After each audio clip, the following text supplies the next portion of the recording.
సయ్యద్ ముస్తాక్ అలీ టోర్నీలో పరుగుల మోత మోగించిన ఇషాన్ కిషన్ విజయ్ హజారే ట్రోఫీలోనూ జోరు కొనసాగించాడు. టీ20 వరల్డ్ కప్ జట్టులో చోటు దక్కిన ఉత్సాహంతో విశ్వరూపమే చూపించాడు. కర్ణాటకపై 6వ స్థానంలో బ్యాటింగ్ దిగినప్పటికీ రఫాడించేశాడు. జస్ట్ 33 బంతుల్లోనే సెంచరీ సాధించాడు. మొత్తంగా 39 బంతుల్లో 125 పరుగులు కొట్టాడు. ఇందులో 7 ఫోర్లు 14 సిక్సర్లు ఉన్నాయి. విజయ్ హజారే ట్రోఫీలో రెండో వేగవంతమైన సెంచరీని ఇషాన్ కిషన్ సాధించాడు.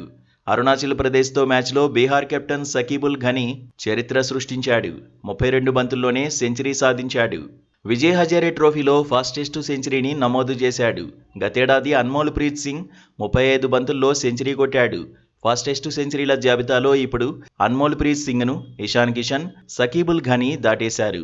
ఓవరాల్గా ఫస్ట్ క్లాస్ క్రికెట్లో ఫాస్టెస్ట్ సెంచరీ జాబితాలో సకీబుల్ ఘనీ 3వ స్థానంలో, ఇషాన్ కిషన్ 4వ స్థానంలో ఉన్నారు. ఈ లిస్టులో ఆసీస్ ఆటగాడు జేక్ ఫ్రేజర్ మెక్గర్క్ టాప్లో కొనసాగుతున్నాడు. ఏబీ డివిలియర్స్ 2వ స్థానంలో ఉన్నాడు. జేక్ ఫ్రేజర్ మెక్గర్క్ 29 బంతుల్లో, ఏబీడీ 31 బంతుల్లో సెంచరీలు సాధించారు.